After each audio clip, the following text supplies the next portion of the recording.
Hi friends, मैं Parvinder Khan. Friends, आज की हमारी गेम मिखाइल टाल की एक और ज़बरदस्त गेम।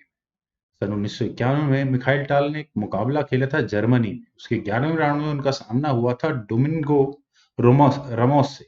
आई थिंक ये जापानीज प्लेयर है। मुझे इनके बारे में बहुत ज़्यादा कुछ खास तो पता नहीं चला, लेकिन गेम का कमाल की टेक्टिकल कॉम्बिनेशन, मैं कहूँगा कॉम्बिनेशन ही कहूँगा, जो भरी हुई है इस गेम। V4 के साथ यहाँ मिखाइल टाल ने शुरू किया। सिसिलियन डिफेंस यहाँ डोमिंगो ने शुरू किया। Knight F3, then D6, D4, C takes D4, knight takes D4, knight F6, then knight C3, A6, then A4। यहाँ पहले व्हाइट ने किया। क्वीन गई C7 स्क्वायर पर, bishop E2, then knight C6, castle by white, then E6, bishop E3, then bishop E7, F4, knight x D4, queen takes D4। Usually ऐसा होता नहीं है, लेकिन यहाँ ब्लैक ने E5 किया। क्वीन पर अटैक बनाया, चाहते तो पॉन एक्सचेंज हो सकते थे, लेकिन पहले यहाँ मिखाइल टाल ने अपनी क्वीन को हटाया D3 स्क्वायर, ई takes F4, rook takes F4, F file यहाँ व्हाइट को ओपन मिल चुकी है। बिशप गया E6 स्क्वायर पर, देन बिशप D4। और फ्रेंड्स, जिस तरह का मिखाइल टाल का यहाँ बन चुका है अटैक लगाने का तरीका, क्लियरली यहाँ पर कुछ ना कुछ F3 स्क्वायर पर, F6 स्क्वायर पर यहाँ कुछ ना कुछ टैक्टिकल गेम प्ले होने वाला है। D5 यहाँ पहले ब्लैक ने किया। उन्होंने यहाँ पहले इस रुक पर अटैक बनाया, तो फोर्सफुली वैसे तो रुक वापस भी लाया जा सकता था, लेकिन मिखाइल टाल का अटैक लग चुका था, तो उन्होंने यहाँ किया रुक टेक्स F6। अब ब्लैक के ऊपर है कि वो इस मेटल एक्शंस को किस तरह से कंप्लीट करे। First option is bishop takes F6। अगर बिशप टेक्स F6 होता है तो यहाँ पहले होगा, व्हाइट यहाँ पहले करेगा बिशप टेक्स F6, और ब्लैक को यहाँ डी टेक्स E4 करना पड़ेगा। अदरवाइज एक पॉन यहाँ पहले ही ऑलरेडी सेंटर का पॉन, इनफैक्ट एक क्लियर पासर यहाँ D5 स्क्वायर, उसके बाद D6 स्क्वायर तक आराम से पहुंच चुका होगा। खैर, नाइट टेक्स E4 यहाँ व्हाइट करेगा, जी टेक्स F6, और एक पॉन यहाँ नाइट टेक्स F6 चेक के बाद व्हाइट को मिल चुका होगा। किंग मूव होगा, देन नाइट D5, और फर्दर आइए गेम आगे बढ़ सकती है। पर यहाँ ब्लैक ने दूसरी ऑप्शन को ऑप्ट किया। उन्होंने यहाँ किया D takes E4, knight takes E4, G takes F4, sorry F6, then knight takes F6 check. लगभग उसी तरह की कुछ game, bishop takes F6, bishop takes F6, और यहाँ पर कह सकते हैं रुक पर अटैक है, तो रुक गया G8 स्क्वायर पर। एक पॉन यहाँ व्हाइट ऑलरेडी जीत चुका है, और ऊपर से दूसरा पॉन क्वीन टेक्स H7 करने के बाद यहाँ मिखाइल टाल को मिल ही गया। रुक पर अटैक बना, तो ब्लैक ने पहले अपने किंग को मूव किया F8 स्क्वायर पर। कैसल तो हो नहीं सकता था, ये बिशप बहुत गलत स्क्वायर पर आ गया है ब्लैक के लिए। क्वीन H6 चेक, किंग वापस E8 स्क्वायर पर गया, देन बिशप F3, और बिशप के F3 स्क्वायर पर आने के बाद अब यहाँ ये गेम किस तरह से आगे बढ़ेगी। अगर ब्लैक यहाँ क्वीन टेक्स C2 करे, एग्रेसिव गेम को यहाँ पर खेले, वैसे तो कह सकते हैं G2 पॉन की डिफेंस के लिए बिशप ऑलरेडी है, बल्कि ये बिशप उस B7 पॉन को भी ले सकता है। रुक पर अटैक करने का मान लेते हैं, रुक बच भी गया, देन रुक C1, और with the help of this queen ये रुक काफी एग्रेसिव स्क्वायर पर आएगी। और अगर आप यहाँ देखें तो कि बिशप की अगर चेक आए तो स्टिल चेक मेट यहाँ पर कह सकते हैं कि हमें देखनी पड़ेगी, ब्लैक को देखनी पड़ेगी यहाँ। और ऊपर से बेस्ट मूव ब्लैक के लिए यहाँ क्या बनेगा, बेस्ट मूव यहाँ होगा क्वीन को E2 स्क्वायर पर लेकर जाना। क्यों? बिशप C6 चेक होने के बाद ब्लैक यहाँ अपने बिशप को तो बीच में लगा सकता है, और अगर उस समय पर ये क्वीन E2 स्क्वायर पर नहीं हुई तो क्वीन की मदद से यहाँ ब्लैक को चेकमेट देखनी होगी।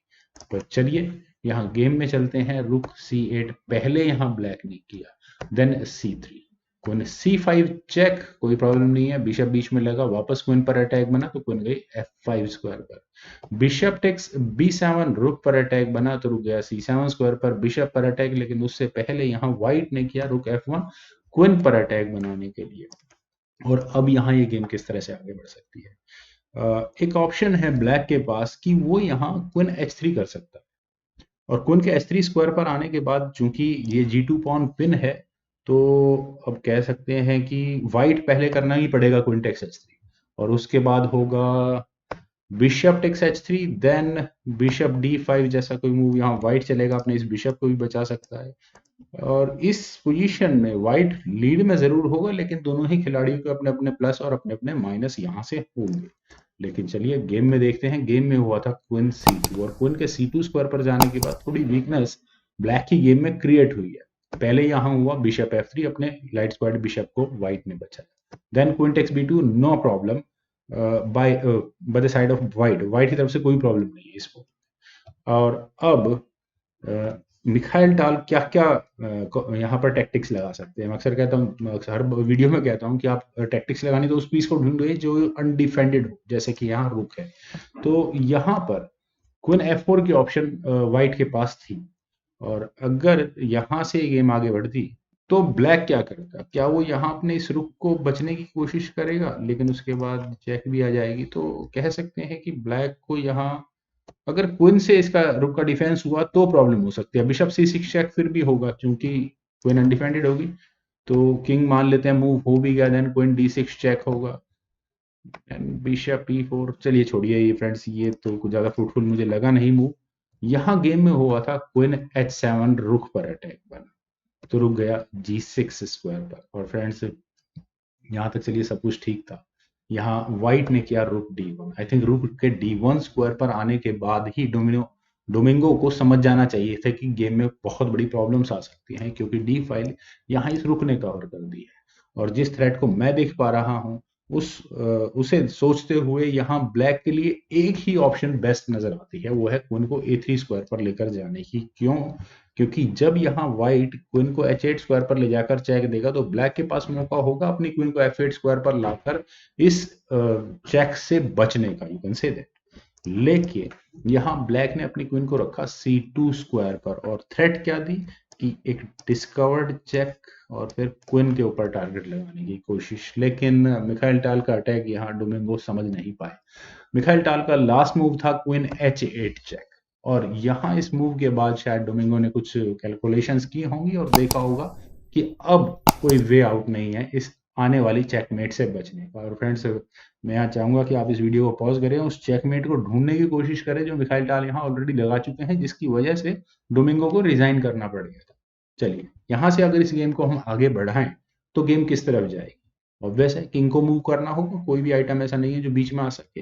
किंग कहाँ जा सकता है? किंग आइदर D5 में आ सकता है या फिर इस E7 स्क्वायर पर। सारी ऑप्शंस को एक एक कर कंसिडर करते हैं। सबसे पहले लेते हैं कि किंग अगर D5 में चला जाए तो ये गेम किस तरह से आगे बढ़ेगी। यहां होगा queen D8 check, queen sacrifice आ सकता है।